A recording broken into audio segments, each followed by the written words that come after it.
Hello, everybody, and welcome to EFAP Mini Superchat Catchup for episode 325, the official joining of Little Platoon, who will now be present for the Catchups as well.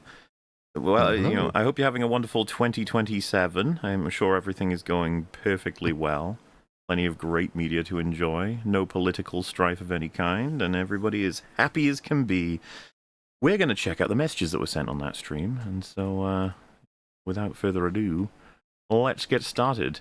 The first says, guys, I've figured out the secret of the sequel trilogy. Finn is the barrel in the cage. What a great double reference. Barrel. Aha. Everyone remembers he was excellent at jumping over barrels, yeah. Oh, that's it really added so much dynamicism to that scene. There's got to be a joke there, right? Something to do with the bottom of the barrel, that they've used that as a compliment to the movie. He's jumping over it. The barrel's bottom is so low that you have to leap over the barrel. My god, I haven't seen this referenced in forever. The next one says, Chin Pokemon of the day, Shu. It is my favorite of the Chin Pokemon, is Shu. I'm surprised Fringy hasn't erupted in excitement. Oh, sorry, it took me a sec. I thought you said, like, chimp Pokemon. No, Chin Pokemon. Fringy's just too busy trying to destroy the evil power to get that reference. I am actually, like, I don't know why. I remember this one. Something's not clicking for me right now. Really? It's like one of my favorite jokes. So it's the South Park version of Pokemon, and they show a bunch of Chin Pokemon, and it's just Shu is... This is Shu. Which, can we be clear? They were ahead of the fucking curve making this joke. Welcome, Shu. This was like season 1 or 2. This was right after Pokemon had just like started, basically. That is good shit. I love it. Yeah, Pokemon essentially got here in 1999. That was when the first trading card set was released. Well, Pokemon Red came out in 95, didn't it? I think. Or 1994?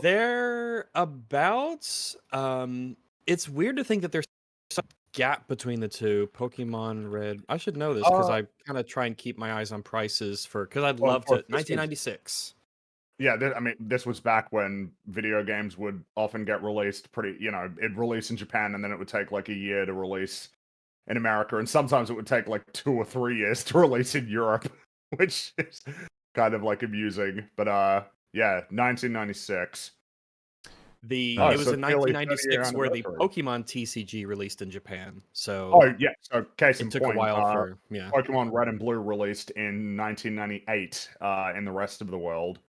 So it released 2.5 years, nearly 3 years, nearly 3 years later, and Pokemon Yellow lines up a lot closer. Because 98's the games, 99's the first was the base set that came out, and then it took off. Well, I can't speak to I never really paid attention to the trading card game. But I mean, at this point, isn't it now like everybody's kind of obsessed with it at this point? Like the people are even fighting each other to get Pokemon cards. So that's what I've heard. I collect them because I can appreciate them from a nostalgic and cultural point of view. And this isn't all just a big cope or anything. I actually really, I do like them. That's okay. I love the art. You're allowed to cope.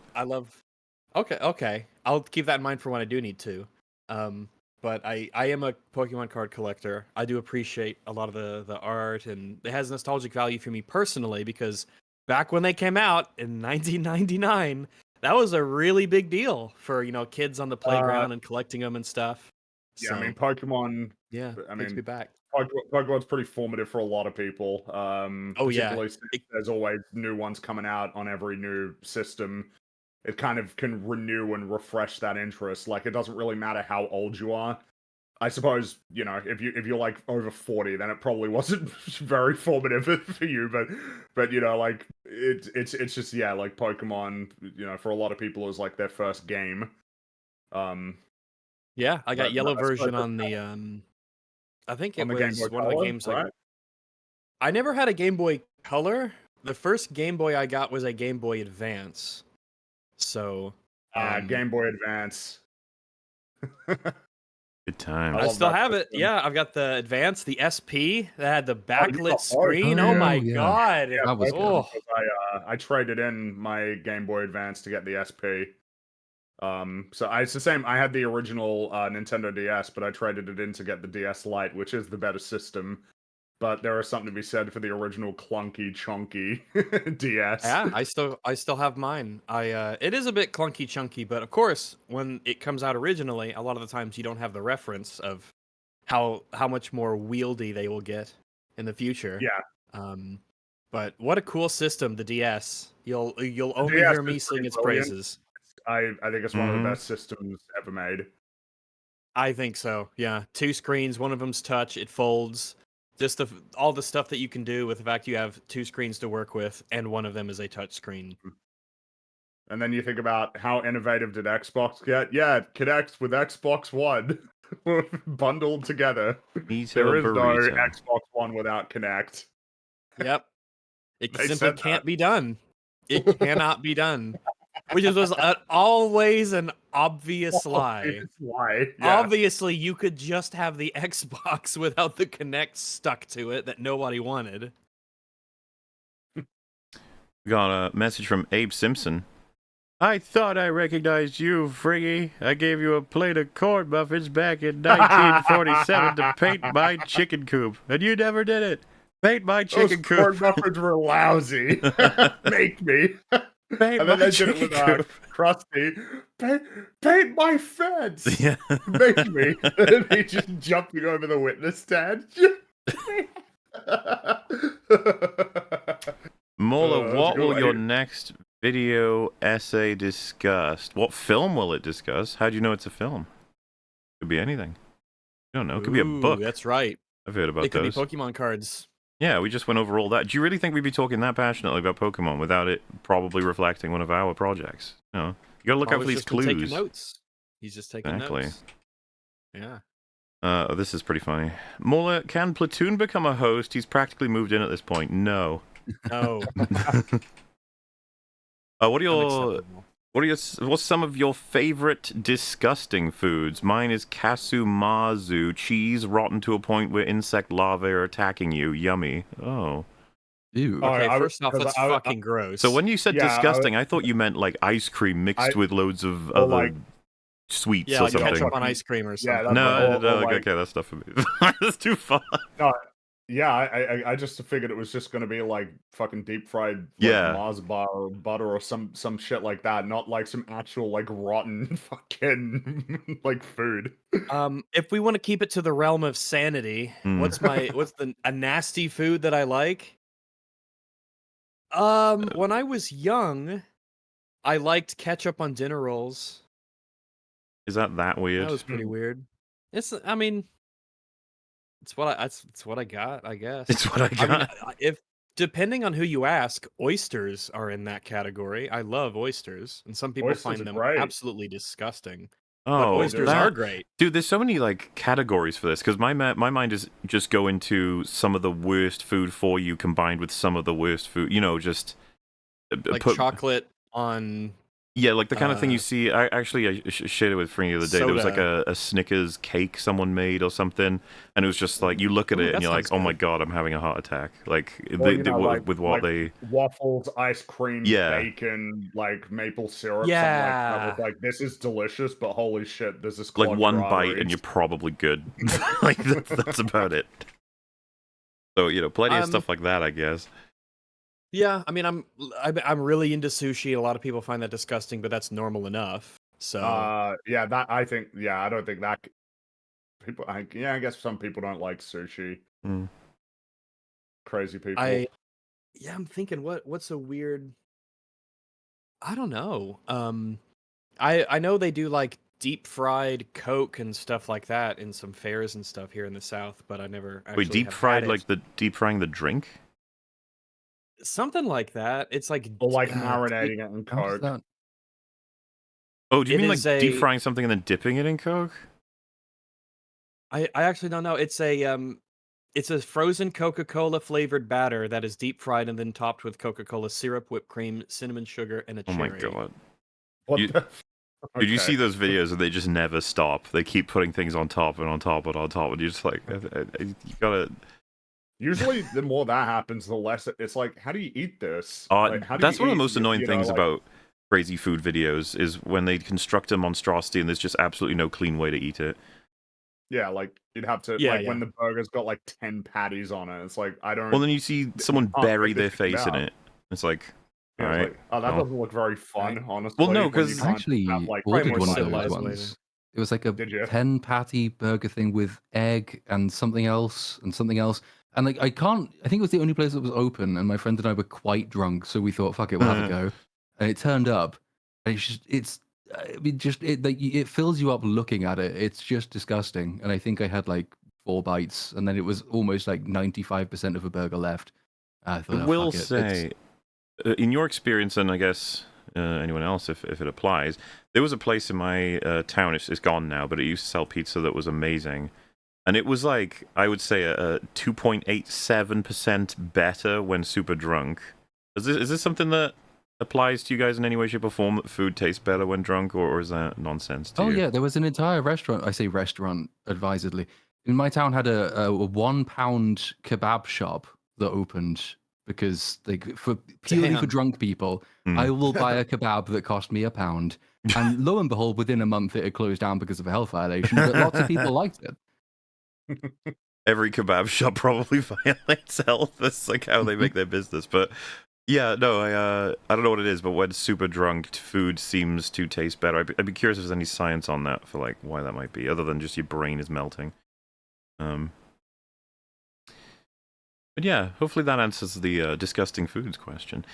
Peak Fire Dude did not think Captain Falcon was Peak Fire. Truly a sad timeline we live in. Yeah, it was really sad to see that. When they lose their, strongest soldier, what does that mean for the future of Marvel? I don't know. No, it's the Thunderbolts will come along, and it's the best movie since Endgame. It's the top 3 on Rotten Tomatoes, with the other 2 being Black Panther and Endgame, 2 incredible films. Yes. Like a broken record with every film that comes out. Same thing. Over and over. You could mix and match all of the movies and they'd say the same thing. You couldn't tell based on what they said about the movie, what movie they're talking about. Neither Captain Jack Sparrow nor I were entertained. Nobody was entertained. I don't think anybody's going to be saying anything about Captain Falcon even now. Whenever now is. No one is. Until he pops up again in Avengers whatever. And when they refer to him as Cap and Captain America, everyone's gonna be like, okay, he's Falcon, but okay. Have any of you, especially Rags, played Marvel Rivals yet? Nope. I have not. I am not going to play it. I have a personal issue with the game and the censorship that it takes regarding the Chinese Communist Party. I'm not going to play Marvel Rivals. So everything I've seen of it doesn't look interesting to me at all. Yeah, I'm just not very interested in that type of game. I've already invested a bunch of time and have a lot of interest in Deadlock, so I'm not really looking for another one of those kinds of games. But yeah, not playing Marvel Rivals myself. Thanks for the coverage. No problem. Captain America box office bust. # as was right. As was right. Everybody's been saying it was going to be a box office flop, haven't they? Yeah, Here comes Az with a steel chair. I mean, he says it's going to suck. We had a whole thing about how fucking annoying it was that everyone was saying, oh my god, it made its budget back. I say, shut up. Shut up. Yeah, the lie that it was only like 180. I say only. The lie that kept getting spread that it's only 180 million. It just has to. And then the general lack of intelligence on, oh well, if it costs 180 million and it makes 180 million at the box office, that means it comes out even, right? Not even close. It's pretty funny because even if that were true, even if it was, which it obviously isn't, because theaters take a cut, you have to market the film. Like, aside from all of these other things that are going to make it to where the box office needs to be considerably more than its budget, there's just the reality that companies don't want to spend money on projects that, like, barely make their money back. Opportunity cost is very fucking important. And the opportunity cost of spending $200 million to, like, obviously losing money's bad, but even if they just made them, Quantumania, right, where made like less than like $100,000 or something, like a situation like that. Imagine how much more money you could have made if that $200 million had been invested in other projects. That's always going to be relevant. Yeah. So it's just funny, like, oh yeah, it was successful. It obviously wasn't, but all right, whatever. Even though Fringy is one of the angriest hosts and is every ism, ist, and phobe ever known, it's still nice of Mauler and Rags to allow him on EFAP. Yeah. I don't think I'm that mean. Yeah. Pretty progressive, you know? I'd say. Called in a few favors. I'm working on it. I am working on it, you know. But I am addicted to Rage-a-Hole. Mauler, I figured you were gonna say something. That's a reference. I was gonna let you enjoy it. Bathe in it. Okay. How about you Dumbos enter a brave new world by playing DDLC? Think about it. Something to think about. Something to think about. Instead of watching this movie, I'll take Gary's advice and mow the lawn, do my taxes, and then finish off with a good fap. That's productive, yeah. Stuff. Them jobs done. Do you want to finish with a good fap, or do you want to get that out of the way before you get out there and... I don't know. What does science say? Fringy, what do you think? Line, right? I guess at the finish line, so you could be like, finish line? You know. Yeah, so, you know, it's just like, all those tasks completed. All right. You earned it. So many long-running issues in the film come down to a lack of serum in Cap and a strange way of seeing geopolitics. Example, no China or Russia. Gives me unfortunate Falcon the Winter Soldier vibes. Shake my head. I Roogs. Hello! I mean, it's obviously weird that Japan is like the kind of like the opposing major force. Yeah, it's funny. For something that's happening in the Indian Ocean. America's going to war with Japan. You're like, what? Okay, all right, sure. It's a bit, it's just like, all right. But yes, I mean, to the earlier point as well, yes, the lack of serum. I think the conclusion that they want you to have is like, it's like vibranium isn't meant to be treated like what it actually is, which is already in itself kind of insane and kind of silly. But almost like, oh, well, if you wear like a vibranium suit, like that'll just like give you, you know, sort of strength, like some sort of just innate strength, when of course it wouldn't. You know, you are still the actual person with all of the, you know, actual strength that you have. It's just, yeah, it's pretty dumb. Captain America, brave new oof.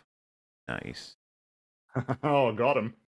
Is it me, or did Megamind feel like a reshot bad guy? Oh, well, so we've discovered that the leader was in it. It's just that he looked different, so they did have to reshoot him.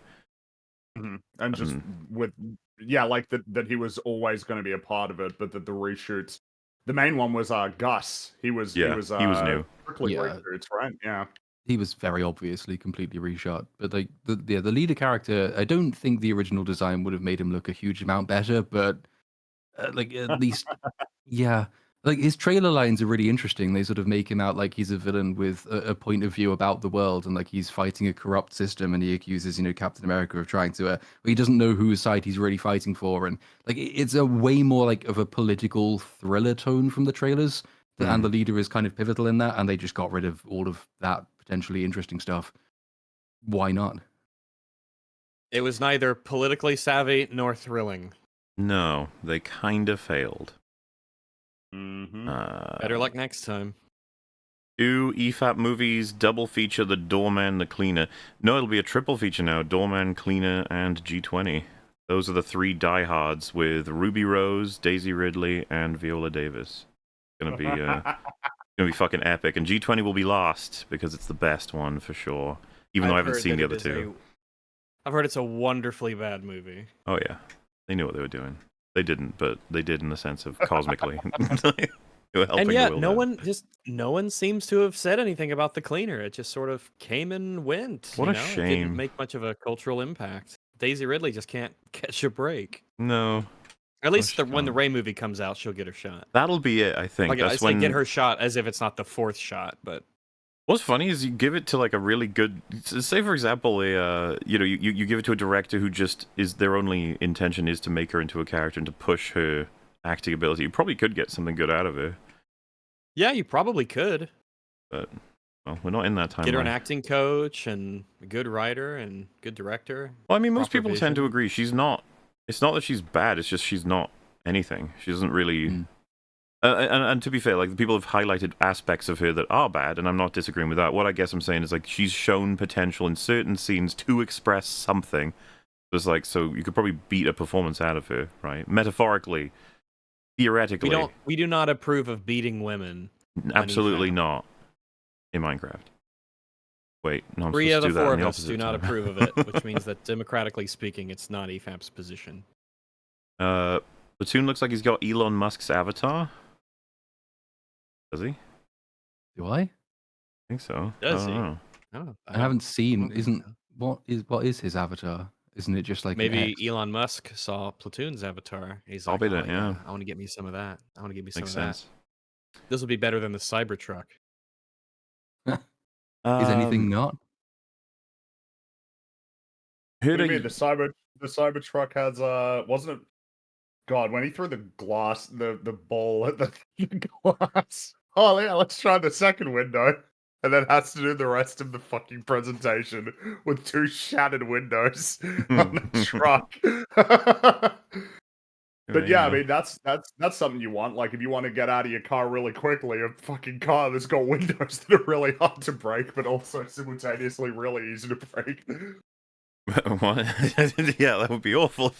I think Basically, that's they're plot relevant. Whenever you need them to do a particular thing, they'll do the opposite. Well, it is kind of odd. It's like, you know, if a car is in an accident or there's some kind of problem, you probably want to be able to pretty quickly break the window so that you can get out if there's some reason why you can't open the doors. But yet at the same time, it's also like, but when you need to demonstrate how strong the glass is, it fucking shatters.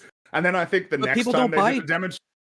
People don't buy vehicles based off of how strong the glass is. They just assume it's of average strength glass and it will be just fine. Well, it's just like, under what normal circumstance would somebody be particularly concerned about how strong the glass is on the car that they use to drive to work? You know, if you're like if you're a criminal and you want to keep the police out of your car when they arrest you, there are just other aspects that people usually consider more important. And also, like, doesn't the Cybertruck doesn't even have that much, like, the cab's not very big, is it? Like, it's pretty small. It's a terrible truck. From what I've heard, it is a very bad truck. It's one of those, if I see you driving a Cybertruck, I just assume you're a loser. Damn. I've heard they're the best cars ever, Rags. What the fuck? It's it is the real life equivalent of the car that Homer made for his brother. Like it's that. It's like that kind of vehicle. This like weird pet project that like doesn't really appeal to many people at all. It's just this bizarre, stupid idea. Yeah, normally windows in a vehicle, they're not there for like structural integrity. They're there to let the light in so that you can see out of and to keep the temperature in. They're not there to make it a lot more durable. Yeah, which in the you wind, might not want. So. That might be something you don't want under the right circumstances. Like you might want to be able to break the windows if you need to get out of the car. But which, if you're in a Cybertruck, you will want to get out of the car. So that is definitely. You just be cringing a lot. Just be like, all right, I gotta get the fuck out of here. Get me out of here. I heard a useful term recently, woke compatible, for media that has things fitting woke agendas but doesn't bash you over the head with it like God of War Ragnarok. Praise Jeebus. Help me through this era of analysis. Hopefully we're getting through, you know, we'll make it. But no, I don't think woke compatible is going to become a popular way to... That just sounds... It's already a sort of cultural sphere that's full of very unwieldy terms. Yes. So yeah, this is not helping. This is not helping. You just add it to the list of things at the beginning of every production that may contain, you know, strong language, sexual imagery, and woke compatible. Woke compatible content. Woke compatible. Oh. Besides, plenty of people would be like, "Well, I'm not watching it if it's woke compatible." I don't even want to be compatible with wokery. Exactly. Hey, Fring, have you ever heard of or played Kenna Bridge of Spirits? It's not perfect, but it's cute and seems right up your alley from my understanding. I've not heard of it. Neither have I have not either. Nope. I've heard of Jurassic Park. I know that one. Really good film. That's a really good film. I would highly recommend that. Did they ever make any sequels for that? No, I don't think they ever did. Crazy. They didn't. It was so popular. There was a totally unrelated recent reboot of films, but those are obviously not part of the Jurassic World No, of course cinematic universe, Jurassic Park cinematic universe. You gotta do better, Hitler. I don't think Falcon said that, but maybe that's what was needed, and the world would be a better place. Who knows? Captain Falcon could have stopped the Second World War before it began. Well, yeah, because his superpower was his empathy, right? So all he had to do was turn up and therapize. Well, was his empathy really a superpower compared to for those who were able to roll their minds back when T'Challa became Star-Lord and talked Thanos out of his world domination crazy gauntlet plans? He had to sit down with him and he talked him out of it. So I can't believe that. I don't think he's very impressive compared, Mr. Falcon. I feel like there was an era. This is kind of an unrelated thought. It feels like sometime in the 2010s there was a change in the way that media would often present like therapy. Whereas before it often was presented in a kind of like cynical way. You know what I mean? Like I remember it was like in 2.5 Men where it was like Charlie Sheen would always be going to the therapist, and the running sort of gag was that the therapy didn't seem to be doing much. And I feel like there was a lot of that, and now we've transitioned into the new era where lots of stories are constantly like espousing therapy effectively, like through the storytelling, which almost feels like the people who make movies now are in perpetual therapy. So... Well, I guess that's the thing that I almost find interesting is it's almost like, but I feel like more people are doing therapy now, but like everybody's less happy. So like by and large, so I don't know what I'm meant to make of that really. But it's almost like an interesting change because it feels like there's been so many stories recently that have essentially had like the point of like therapy's good, do therapy. It's like, all right. You can make a drinking game out of the number of times Sam is addressed as Captain America. You'll be floored unless you're X-ray girl or drink it. That is something I did notice. They were making sure about that. Popey. Yeah, like, thanks, Captain America. Hey there, Captain America. Which, thanks for the help, Captain America. Probably would have felt more natural to have one or two people calling him Falcon or Sam more often, and then him being like, chill with it or whatever. It would have shown a bit more confidence. Yeah. That was my real name. You have to call me by my slave name now, Captain America. Are any of you masochistic enough to play or talk about Dustborn? It's amazing. It was made with the EU taxpayer money. Love you all. Hi, Rags, and all my Ewoks. Hello. I know about it through Harmful Opinions. I think I watched some of Az play I watched a decent amount of that. Yeah. I ain't touching that thing. It looks horrible. Nope. Miss J, hope she's okay. Love you, Massives. Blessed be the dawn. Blessed be indeed. As far as I'm aware, Jay is absolutely okay. Folks, don't waste your time with the MCU. Go see Nazar 2 in theaters. The animation is awesome. It challenges other greats like Disney, Pixar, and DreamWorks. That's the Chinese one, the which I think made like $2 billion, which is it's like one of the highest grossing films of all time. Oh, good for it, I guess. I think it's definitely the highest grossing animated film of all time, like by considerable margin. Last night I fell asleep to EFAP 295, which caused a nightmare having to endure the endless screams of Boogie 2988. I think I died or something. Anyway, saying hi to Rags is the only thing that brings me joy in life. So hi, Rags. Oh, hello. I'm glad that you woke up from your nightmare, and it's not just the constant and perpetual existence that is your life, like it is for Boogie. Yeah. Boogie wakes up, and that's just, well, he's Boogie. That's his life. You get to wake up from your nightmares, and you get to be you. Anyone think a Falcon origin story would have been better sell for Disney Plus show pre-movie? No endearing quality for Sam, IMO. Yeah, you could easily make that story. It just wouldn't be a superhero story. It would be, which is something that they're not very interested in doing. Like it would be like an army story. Well, not like Air Force, I guess. But yeah, I mean, there's totally a story there. You could do the story of how he lost his wingman. Feels like there's something that, and then transitioning into the work that he was doing with veterans. It's like, yep, there's an angle there, but again, it would be you could even, from the Marvel perspective, not exciting enough is probably what they would think. Could even like intersplice it with the Renegade Avengers era, and he's on a mission or something. Yeah. I mean, it's an era that we could have gotten a lot more of, for sure. But yeah, the problem is that I don't think that Marvel is very interested in any story where there isn't like a super villain, of some kind that they need to be going up against. This movie stinks. I do like the poster. All right, well. You like the maybe there was a good poster, but like the actual theatrical release poster is pretty lame. Mm-hmm. Maybe they're that's talking what about you like. the poster. I guess sorry to raid on your parade. Well, they're talking about the pre-release poster, which was Harrison Ford on stage with a microphone, just screaming like the Red Hulk, going blah. You can't remind me of that. That shit was some of the funniest. It's like the funniest. I'd watch that thing. movie. Yeah, it was. We're well past the proliferation of Iron Man suits. This movie adds Hulk pills. Pretty much, yeah. You should be thankful. We got infinite every power for everyone everywhere now. Can't wait to see Gaia again. If you don't take your Hulk pills, you'll turn into Hulk. Yeah, the ability is to like mind control people en masse and also turn people into Hulks en masse, and he's still somehow lost.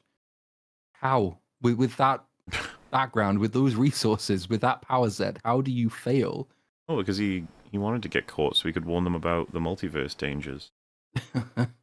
You know, guys, Doctor Doom is coming, or Galactus, or something. I don't even know, but it's something. He didn't even say that. He played it as broadly as possible because they didn't know what was coming next. It's just, will you be have you heard of the existence of other worlds? Guy who fought aliens on other worlds? I have, actually, yeah. But you won't be ready for them when they come, because they are coming in some form and at some point. Thank you for that. Yeah, man, he's really helping out. Hell, what is even the point of Super Soldier Serum when you can just take a pill and be Hulk? I don't know, man. They're not going to bring that back, probably. I guess Hulk is way more uncontrolled and erratic, right? Super soldiers are like people that you could tell to do stuff. I'm also just locked in with the whole, just how everyone can be everyone thing. Because Super Soldier Serum is everywhere. We've got loads of super soldiers running around. That's what Thunderbolts Falcon is all and Winter about. Soldier really just opened the bottle on that. And then, Super Soldier Serum all over the place. We're going to have Ironheart, / already have Ironheart. I'm sure that was a great show. Everyone loved. And then we got, like this crazy amount of Hulks. Remember when Jane became a Thor for some reason? Loads of great stuff. Well, that one was really good. That one was really good. Obviously. That was something that we were all asking for. Freedom, but for Captain America? Oh, hell no. Hi, Rags. Hello. Have you guys talked about the video games are badly written by Fuji? Or Fuj. Thought it would make for a fun discussion. Yeah, maybe, I guess. I don't know. Video games are badly written. Like all video games? Well, it's a... Yeah, I could imagine the content of the video could be very agreeable. It depends. Oh, look at the... Oh, the thumbnail doesn't give me hope. Oh no, what is it? Let's see. Let me post it.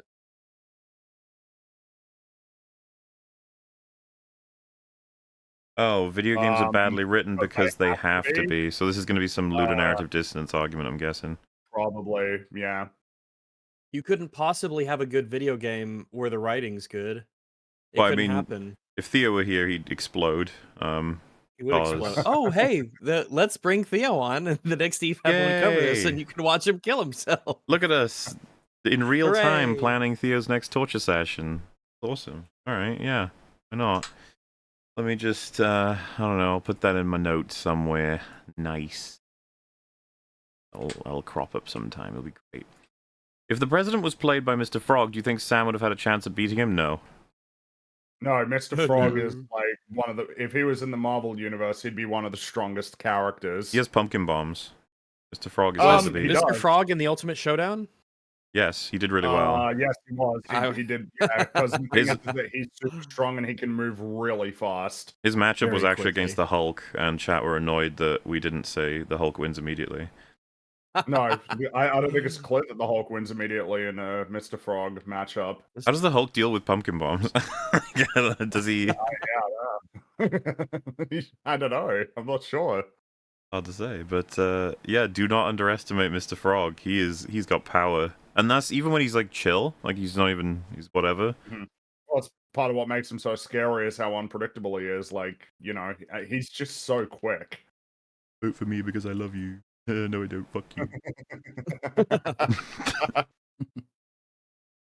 Bringy be like A B C D F G H I J K L M N O P Q S K. I think they're saying that you have a silly accent, and then they call you a silly bird. Oof. You know, I wonder. I think what when they were constructing that super chat, I wonder how they typed it out so that you would know how to say it and pronounce it in the way that they kind of wanted you to. Guess we'll never know. That's impressive. Well, I mean, you could literally no way to post it. It'll damn. Oh, on forever. You know, I think I don't think the Australian accent is silly. Yee. Where are you from again? Is it Australia? Because I was going to say that means a little bit biased, right? We need to get some people who are not from Australia saying that. Well, do you think the Welsh accent is silly? Yeah. Yeah. So then the bias, what are we speaking to then in terms of the idea of an innate bias because of where you come from? Well, it wouldn't be like you're more inclined to say yes, which means I'm especially honest. Is that yeah, okay? Yes, that it is a non-silly accent. Because like Rags, is the American accent silly? Well, when you say American accent, you'd have to Southern narrow it down a bit. Accent silly. Well, all right, you might have to narrow it down a little bit more because we have the Southern Belle kind of accent, and then we have the redneck sort of accent, and we have the more drawly sort of the redneck one. All right, so you're talking about more Appalachian or more Ozarkian? Yeah. We'll go with Appalachia. Yeah, sure, Appalachia. It's okay. It's all right.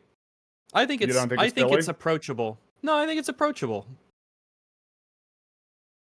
What about like the Carolinas sort of that sort of Southern accent? I don't think that's too noteworthy enough to be like, like a bad one. No, I think it's kind of normal-ish. Isn't there a South Park episode that like is entirely predicated on how unintelligible a New Orleans shrimp farmer is, or something? Is that the BP drills a hole in the moon one, Cthulhu? And like the shrimp farmer is just like. I mean, I understood all that. Well, Rags, what do you think of the Boston accent? I think it's okay. I don't find it. It's all right. Right, what is the silliest accent in America? What's the silliest American accent? Yeah. Oh, the silliest accent in America. I'm thinking Canadian. It would probably be. I mean, like Valley Girl, kind of. Oh my goodness! I can't believe that could possibly ever happen like that. Brittany, I think the awkward thing is that I think the Valley accent is kind of like a slight variation of essentially what I would describe as the generic American accent. So I'm not sure if it's distinct enough from what I consider to be kind of almost like baseline normal to like have you seen the threshold of silly. Have you seen like Duck Dynasty or like the Crocodile Hunter shows where they go out and hunt crocodiles in the bayou in the swamp? You know that because those accents are goofy. I haven't, but I think I know what accents. I can hear it in my head right now. It's kind of the thing. I can. Jim Bob, Ezekiel, Jebediah, go out in there and get them crawdads and them crocodiles up in the boat there. Get your 22 and pop in the head so we can go ahead and sell them at the Golden. Still wouldn't pick them myself for America. It would be the accents they have in Fargo, like Minnesota, like when they. Oh yeah, Minnesota. Yeah, that's right. Yeah, that's true. Yeah, that's true. Yeah. North Dakota. I'm trying to just think. Drop it, okay. Now I'm thinking of which one I would say from Britain, because of course, if you would ask me in Australia, it's like, well, the thing is that we kind of only have one accent, really, and there's just like minor variations on it. Like it's not, maybe someone would argue otherwise, but the way that I would define it is you could have Australian as a baseline, and then you've just got more posh and then more bogan, like Australian accent. Basically, that's the extent. and that the only difference is how much of an effort do you make to enunciate the words that you say. That will determine. You more posh or more bogan? Yeah, sure. I guess pretty much. Whereas obviously in somewhere like Britain, it's like, oh, you got like 100 different accents that are like very 5 distinct. minutes up the road is basically a different language from where I live. Yeah. It's like there's different like words for roll. Went up to Scouse is quite bad, but that's partly the Irish fault, I think. So like, I don't even know if it's fair to blame the British for how the Scousers sound. Brummy, that's a horrible accent. Sorry to anyone from Birmingham, but it is. I have seen a lot of British accents, or heard a lot of British accents that I do find, I'm not going to say repulsive, but not attractive.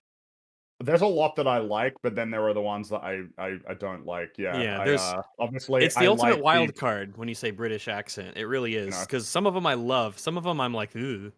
Well, yeah, I mean, I really enjoy the posh sort of, British accent that is, the Pierce Brosnan kind of. Well, I guess now Pierce Brosnan kind of gets associated with a somewhat different style because of Mobland, but well, I mean, he is Irish, he's got that range, But he's always had I would say Pierce Brosnan's got a very unique voice, even as Bond.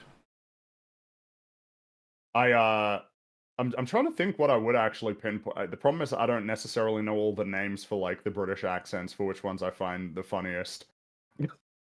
I've always found I mean, the extreme version of all of them is kind of funny, but I mean, the Welsh accent pushed to its extremes are very amusing.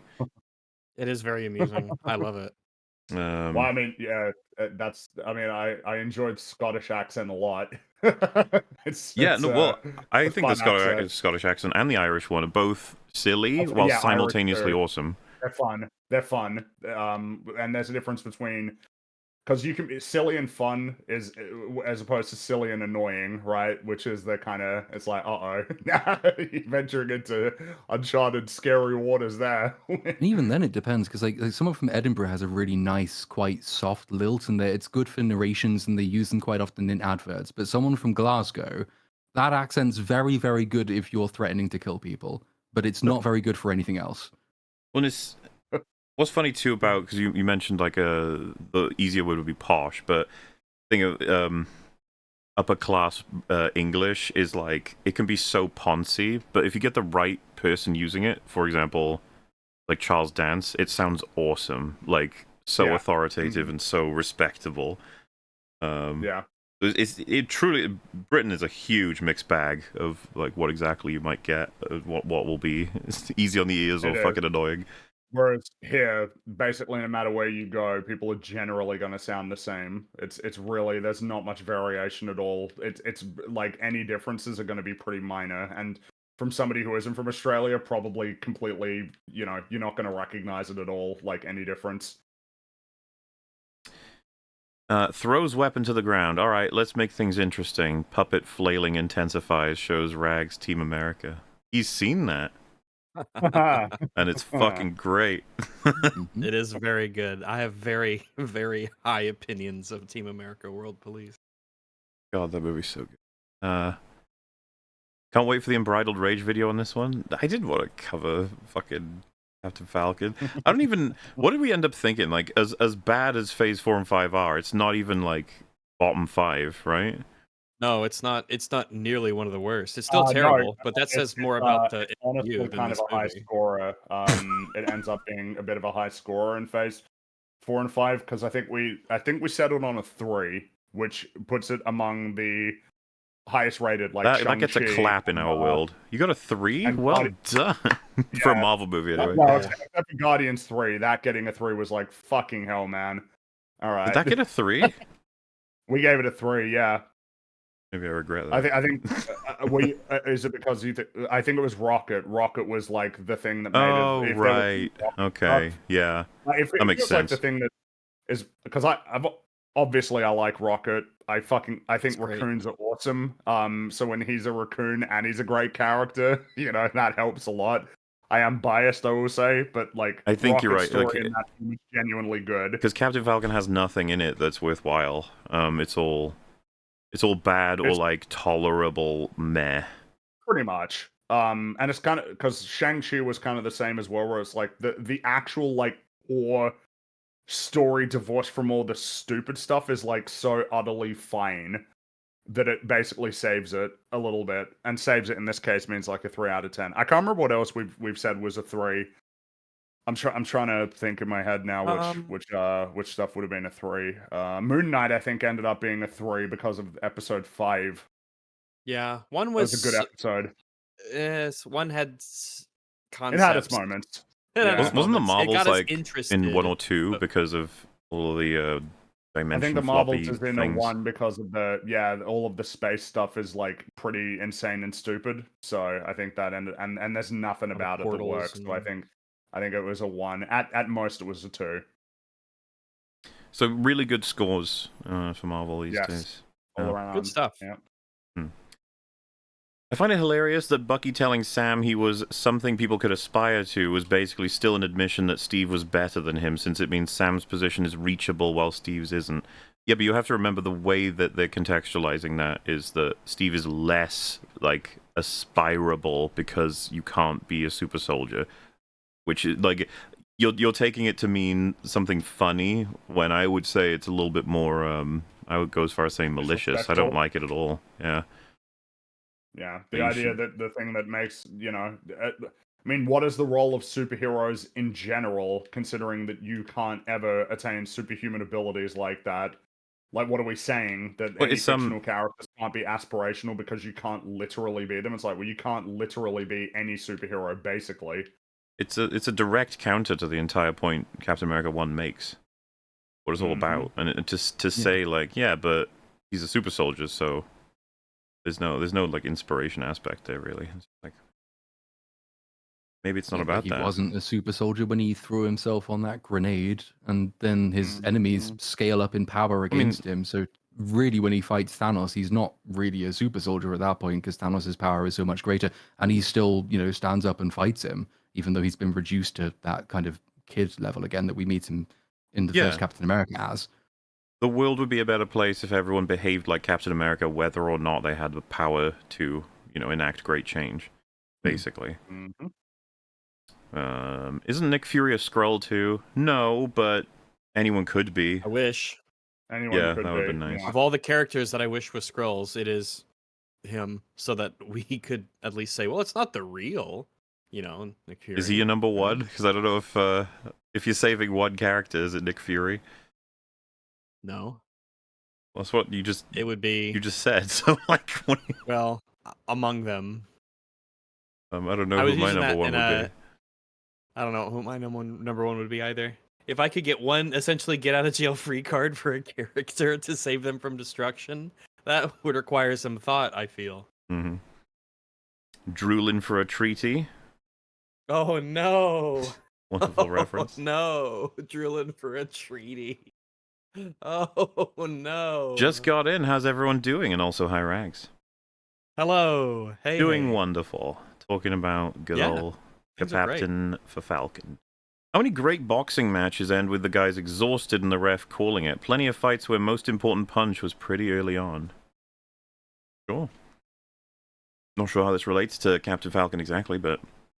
Because the fight scenes were absolute balls, but, Their big fight at the end kind of ends with them both being tired, doesn't it? Like, there's the stupid explosion, and then Red Hulk gets up, but he's still Red Hulk, but then he detransitions, and then he's fine. And then he could, because he's tired. Is that where it was going? It seems like it would be a bit late in the stream for them to be saying that, but maybe. Oh. These are the sequels that try men's souls. The Serumless Soldier and the Sunshine Shill will in this showing stop serving sensible cinema, but he that defends this should be ratioed into oblivion. Gee. There we go. We got our Thomas Paine reference in our super chats. Nobody will be defending this film anymore. Don't worry about it. All over. No one did. They did for a very... All of the usual suspects defended this because it's an MCU movie. They did it terribly, and they didn't do it for long, and then it was most advantageous to forget it ever happened and not to talk about it again. Hey, Fringy, it's Sharon. You weren't answering your phone. I just need to let you know that you missed your child support payment. Don't let it happen again, okay? That sounds like a meme. A cheeky meme. Just what you'd say if you wanted us to think it was a meme. But it's also what I would say if it actually was a cheeky meme. No, if it was a cheeky meme, you'd play along. So you're like, hey, fun cheeky meme. What so if it's a fun cheeky meme, you can never just acknowledge it as a fun cheeky meme. You can't say that. I know you too well. You would have played with it. You'd have been like, fun and cheeky. You'd say, "Oh, Sharon, I told you not to contact me on this show. I'm going to get my lawyers." Oh my goodness, that escalated quickly. Jeez, it's a cheeky meme. No escalation, just fun. What would Jesus do? I don't know because I can't walk on water. Not relatable. MCU writers probably. Play Trails in the Sky. Why does everyone want us to play these games? Sky. Gosh, someone should recommend like movies or TV shows. Like Black Sails. No one ever recommends that. I guess we'll never watch it. Because you can't watch something unless it's recommended. That's right. They had a plan, but Trump won. Plan axed. Well, I don't know anything. Like this movie, the whole because people said right, the president turns into a giant monster and destroys the White House. How could it not be political interpretations? But at the same time, you are kind of like the film doesn't have anything to say about stuff. No, really. I don't think they. No, it reminds me of Civil War. The closest it gets is like because he sticks himself in prison, and it's portrayed as taking accountability because he admits that he made mistakes, which is what good presidents do. But like he was. Wasn't he sabotaged? He couldn't possibly... he was, this is true, but the film didn't really remember that that was the case, so he still took responsibility for all the things he'd done wrong, even though he was being brain-fucked the entire time by a vegetable. Hey, that vegetable had a big brain, okay. Platoon peasants rise up. Is that your... Peasants? Your team, is that what they're called? The Platoon peasants? I guess they are. Yes, I command an army of them these days. I can't remember what... I got a name for something like that. I think Rags did as well on like Adam and Sitch's podcast. I don't know if it was like Moltards or something. That was Artards. there was Moltards. It would be something like that. Adamantium, please. Just wait until Wakandans find black adamantium in Black Panther 3 and start opening up a can on everyone else. Well, it is going to be... You could make a story about some kind of power struggle or resource grab, and that the Wakandans think they need to get control of adamantium because it does outclass vibranium, but who knows what that story will be about. They're still figuring out who the fuck Black Panther even is, right?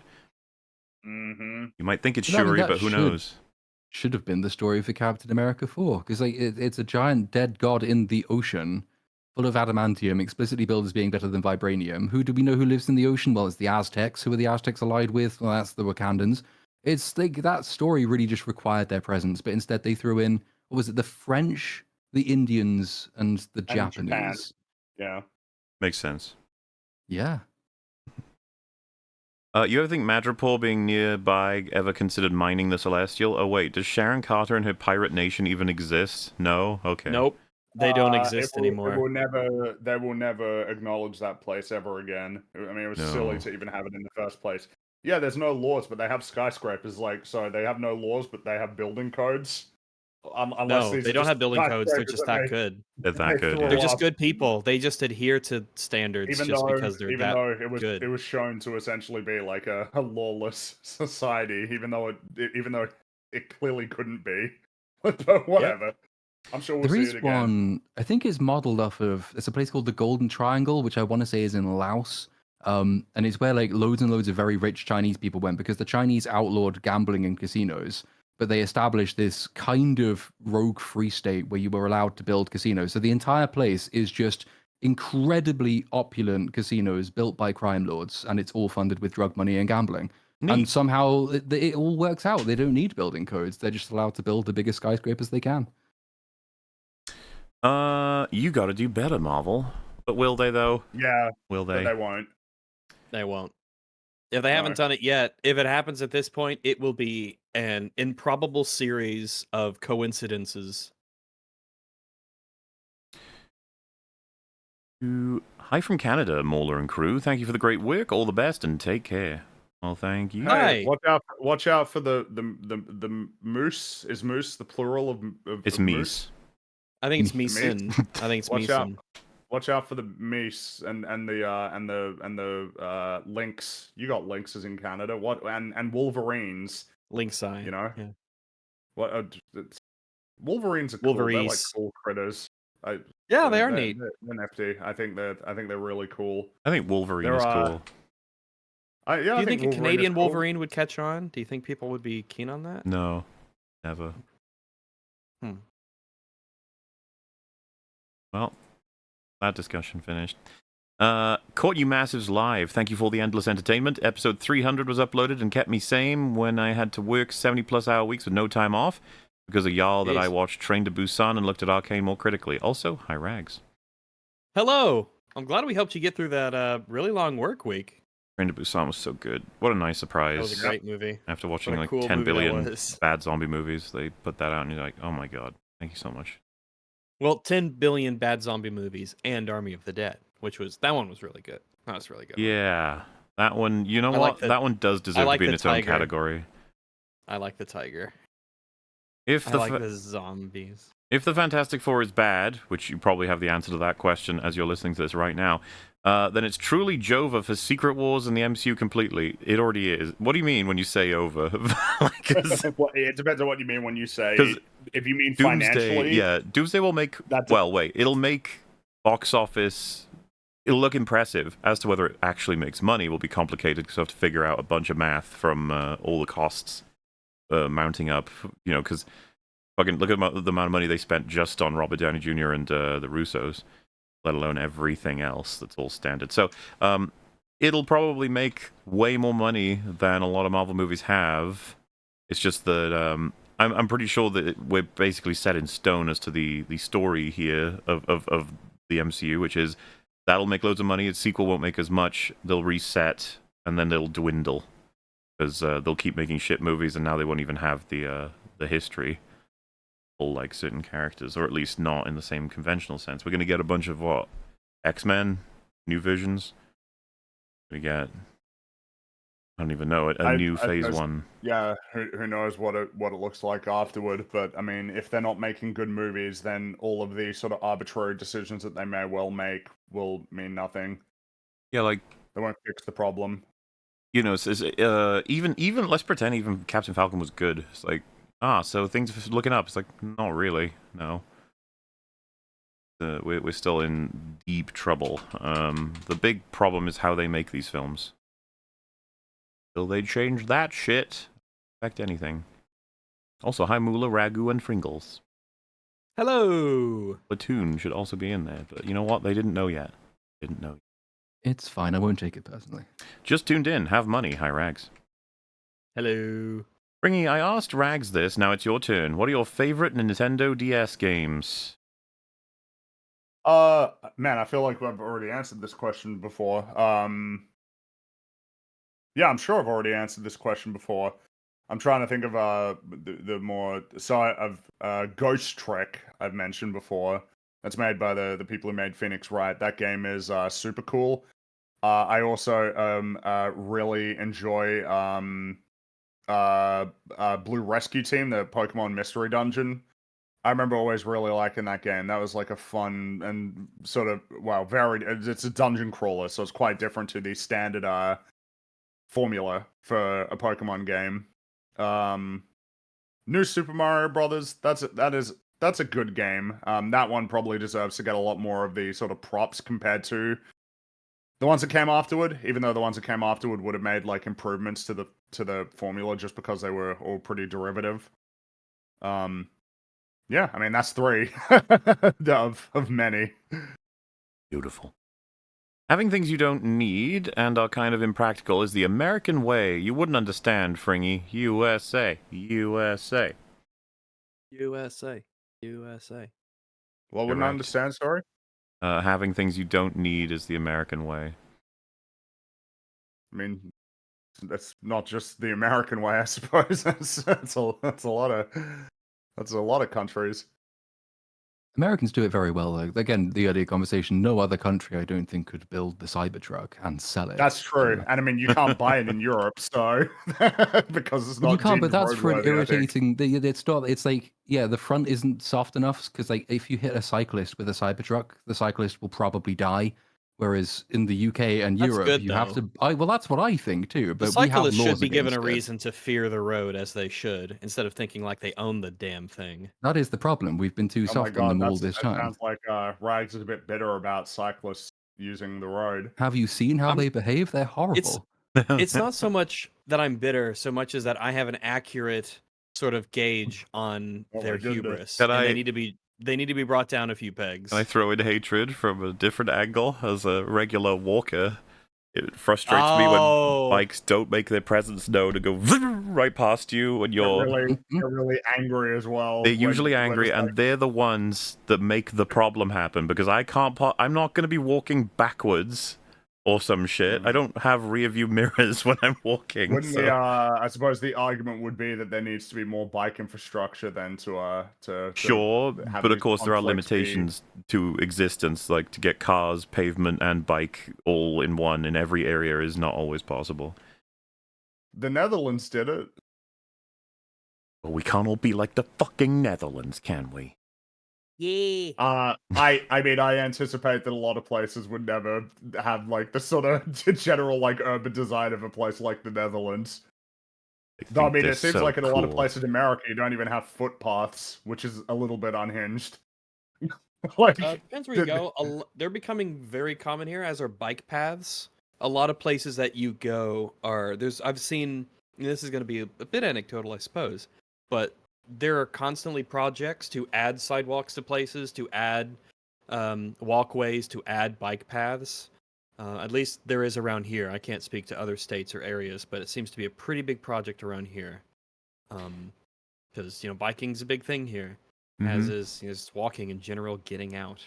So, random statistic I heard on a podcast, can't verify, but it was something like cities in America that are equipped for walking, as in plenty of pedestrian pathways versus not. There's like a difference of 17% in terms of heart disease between the statistics of the two comparison per capita sort of thing. Interesting. There's been a lot of city beautification along those lines in Little Rock and around North Little Rock, where I live. So that's definitely become more of a thing. Whenever they redo areas of the city or the suburbs surrounding it, it pretty much always is just a given that part of that will be, if there isn't already, there is going to be some sort of a walkway or a path that's constructed. I mean, yeah, it's basically I think the lesson has essentially been learned. Like, a lot of the urban planning of the 20th century was like not great in terms of like in terms of being not amazing for promoting like health or general well-being. And if you don't have those places, it sort of has the knock-on effect of, do you want to go there? Is it conducive to a sort of business-oriented environment in terms of restaurants and bars and those sort of places entertainment need to be areas? Walkable, because that's where people do that. People go to restaurants, people go to shops. They need to be able to. You're not going to drive into one of these places. You got to walk into them. I mean, it's the whole idea of Main Street, right? It's like the death of Main Street. Parking is elsewhere. There's a parking place somewhere else. You walk from there to get essentially into the big areas people hang out and walk around in. I assume you got them in America, but plenty of places here will have like the walkable, mall, basically. Like not like a mall as in what you guys call a mall. We call that a shopping center, but it's a promenade kind of thing. It's closed off to cars. It's only for pedestrians, and those tend to always be pretty successful, basically. Yeah.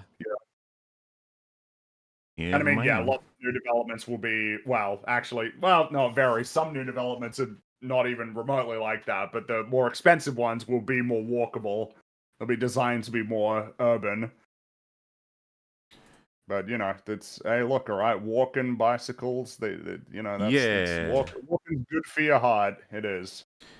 Are you all going to review the 9-hour Super Extended Director's Cut, or are you going to review the 9-hour Super Extended Director's Cut? If you're talking about Rebel Moon, please let it die. Whichever one's longer. Let it die. If you're talking about Captain Falcon, I didn't even know there was going to be a cut that long, but I don't think anybody would watch it if there were.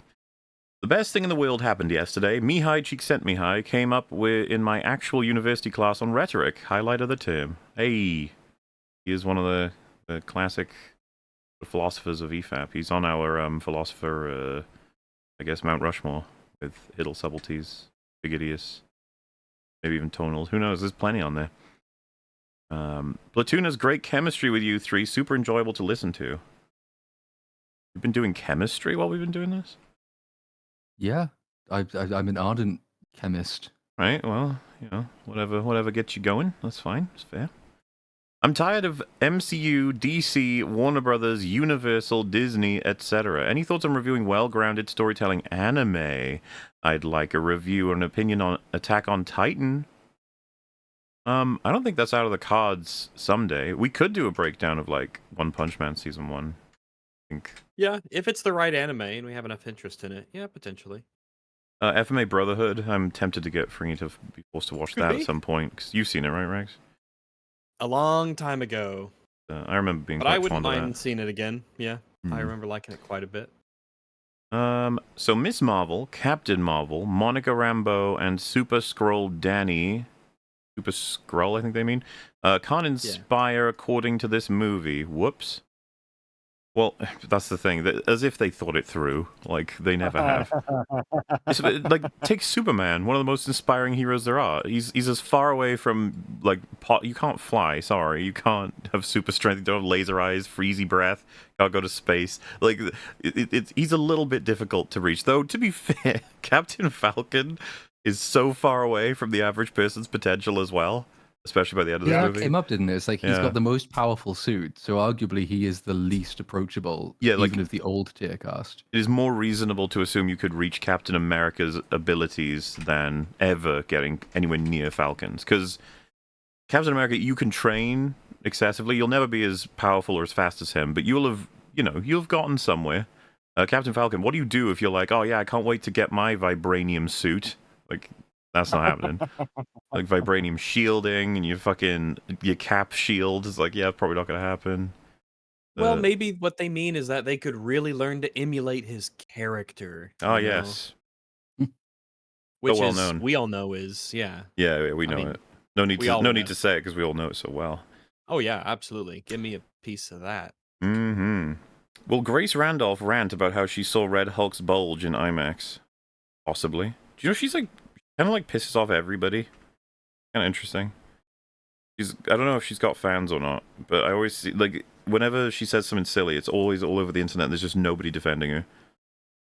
She's a wacky one. I hope she continues to work excessively. I like that she has her opinions, especially the one where she said a Mario in a cat suit might appeal to Asian furries.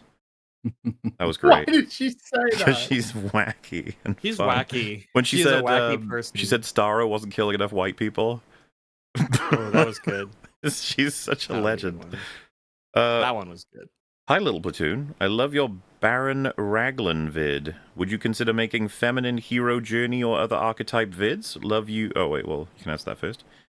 If it comes up in the context of a thing I'm reviewing, yeah. So that was part of a Dune video, which is still not finished, but I stuck a bit of it out like last year at some point. There you go. And they follow with love you, Mauler and Rags, and glad Fringy got a good mic. Yeah, Fringy's got a pretty good mic. I discovered with a video I recently made that I have had this microphone for over 10 years now. The AT2020 USB Plus. It's pretty just good. Been trucking right along. It's a really, really damn good mic, and it's USB. So, but now I don't know. Maybe it's in the cards for me to sometime get a new one because it has been 10 years worth of technology improvements, perhaps. So, if anyone listens to this, and you have a suggestion for a really good microphone. I do have an amp now, but that might be a necessary thing that I need for a lot of other microphones. But unironically, if you know a really good mic and you have a recommendation, let me know. I might start asking around, but not a high priority because this one's still really good.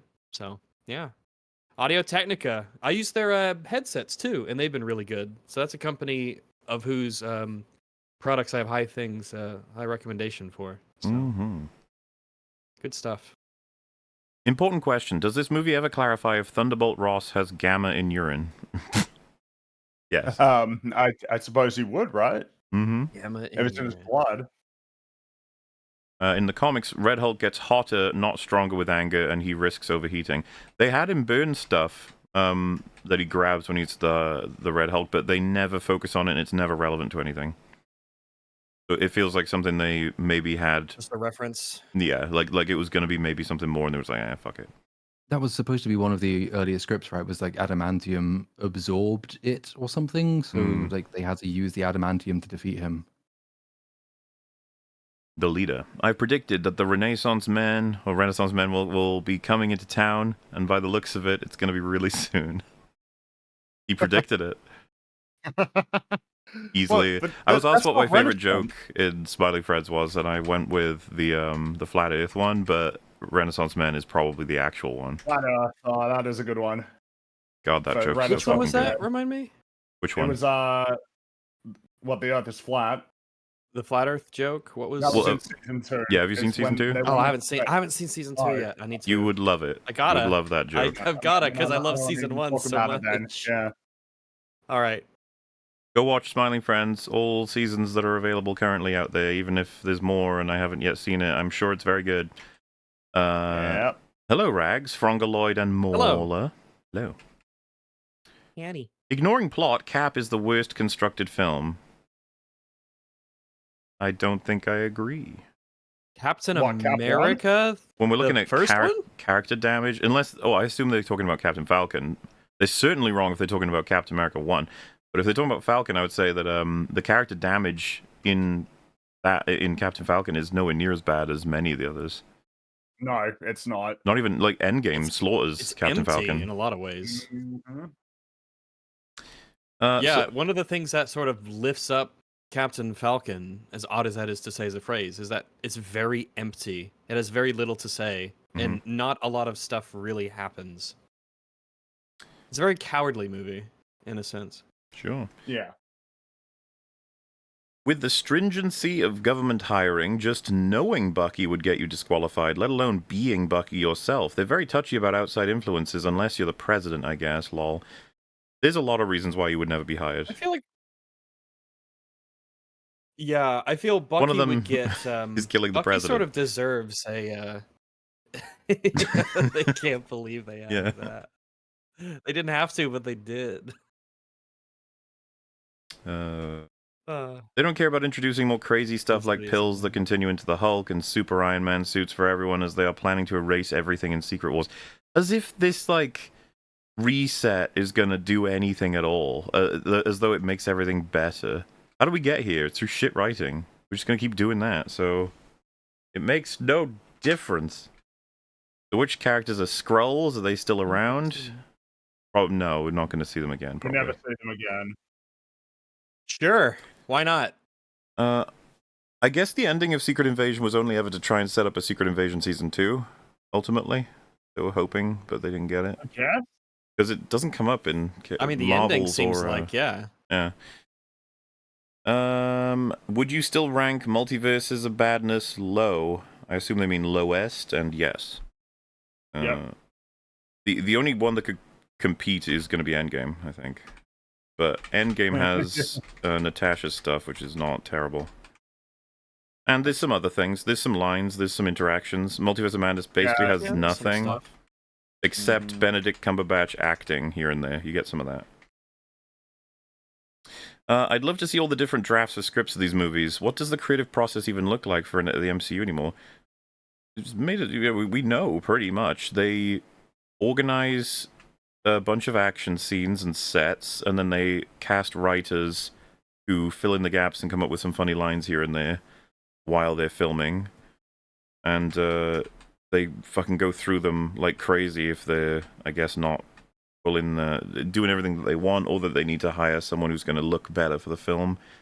It's this horrific, like, reverse engineering of a film instead of like truly caring about the story you're telling. Like, what's more important right now is that they get Robert Downey Jr. and the Russos and all the X-Men and all this stuff, because none of it has anything to do with the story you're telling or even the story you can create with those talents. It's just those names and the feelings it gives the audience members. That's the era we're in, and we're so far away from getting out of it that like this is the peak of it. We haven't gotten there yet. It's still gonna be a year before we get to like the zenith of this insane nonsense. Do you think Deadpool and Wolverine was pretty bad? Like in terms of, I don't mean quality. I mean like pretty bad in terms of that form of storytelling. Like it's not even close. And it's sad when you trace it back because Multiverse of Madness is another step along. No Way Home is like the only one that cared about the characters because there wasn't that many, right? You get some villains and you get the two Spider-Men, but now it's just an army of people. I guess the 3 Spider-Man, but I meant 3 Spider-Man. Multiverse people. Oh, yeah. The amount of international incident war would be crazy. It's so funny how little the people who write this understand. They don't give a shit. Got a little heart. So good to have you. Oh, I think this is when it was announced because someone said metal stock will never recover from this. Listen, Mel has his own show. Platoon could never. He could only dream. Have you been on Metal's Forge before, Platoon? You must have. I was on 2 weeks ago. I think it was 2 weeks ago. I lose track of time. I think it was 2 weeks ago doing The Mist. Well, there you go. That's a way to time out this Super Chat catch-up. I released a video. Oh, yeah, in which case, I was at some point between 2 weeks and 2 years ago, I was doing The Mist. Yeah.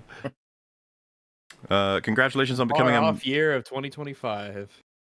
Congratulations on becoming a massive hate monger of the toxic brood, Little Platoon.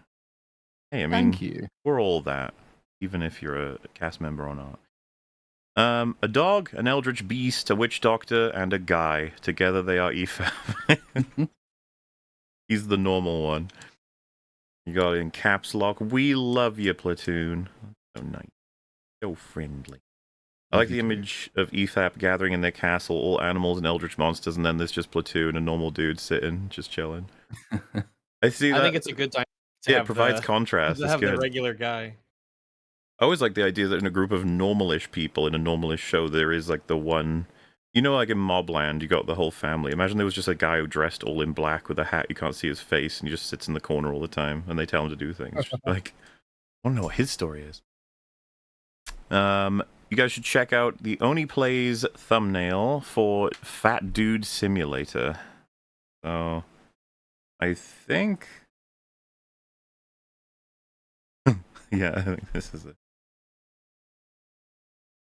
I have no idea what Fat Dude Simulator is as a game, but that is the thumbnail.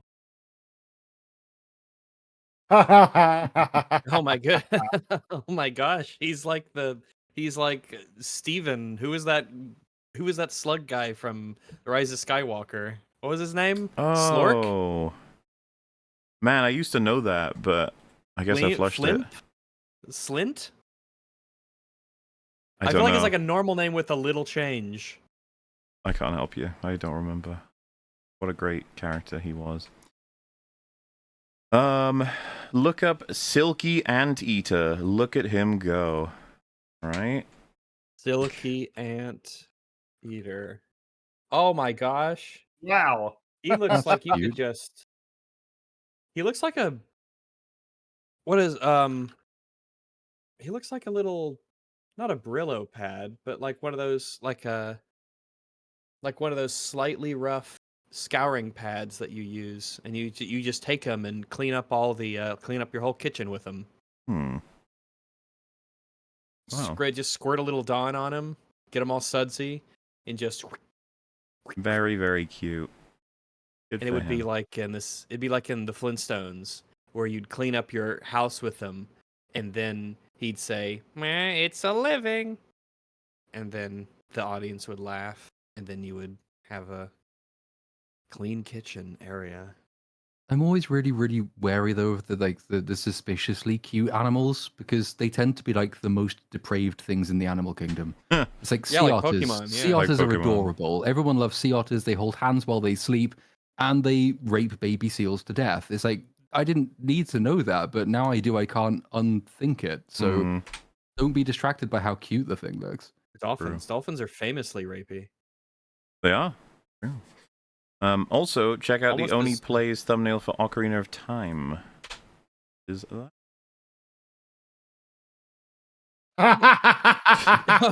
Oh my goodness. That's not an ocarina.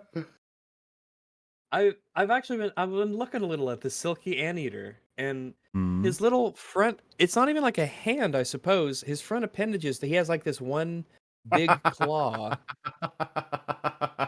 He has a super grabby. So I'm wondering, like, how does he move around? I guess his tail is very prehensile. So must be. Oh wait, but he has other. So I think his feet are just sort of normal, relatively normal. But he has the single claws on the front. Oh yeah, here. Let me copy image. His back feet are a lot more. Like it looks like he has 4 toes on the back, but his front ones only have that single. Like that. Interesting. I mean, like Velociraptorian. I was thinking of Velociraptor. Sort of front That's how claw. he got his prey. And then he's got that tail he can use to grab stuff. What an interesting assortment of appendage endings he's got there. An extinct animal of the day is the Diprotodon, the largest marsupial ever. The rendition. Oh, look at him. The largest marsupial. Oh, okay. See. Diprotodon. Yeah, I mean, marsupials aren't very. I mean, kangaroo, right? It's about as big as they are. Kangaroos are, they're kind of big. But I presume. What about super kangaroos? I think they used to be like big ones because it's the dire kangaroos. Yeah. I don't know if that's what they were called, but just when it was elephant kangs, the megafauna, right, that exists in a lot of places around the world until they got wiped out. Oh, are trees megafauna? No. Or megaflora, I guess, right? A megaflora would be a tree. I don't know if that's what they're called though. Maybe. You could do that. You could go up. You're like, oh my gosh, I'm so glad it's spring because all the megaflora are in bloom and the leaves are coming on the megaflora. Yeah. Well, aspiring science fiction writers. That's a term that you could keep in your back pocket. Megaflora, and it's just a tree. And on that note, that is the final message. Thank you so much. We appreciate it. But for now, we're going to get going. We'll see you next time, whatever it may be. Yeah, we'll see you later, everybody. Bye-bye. Bye-bye. Bye.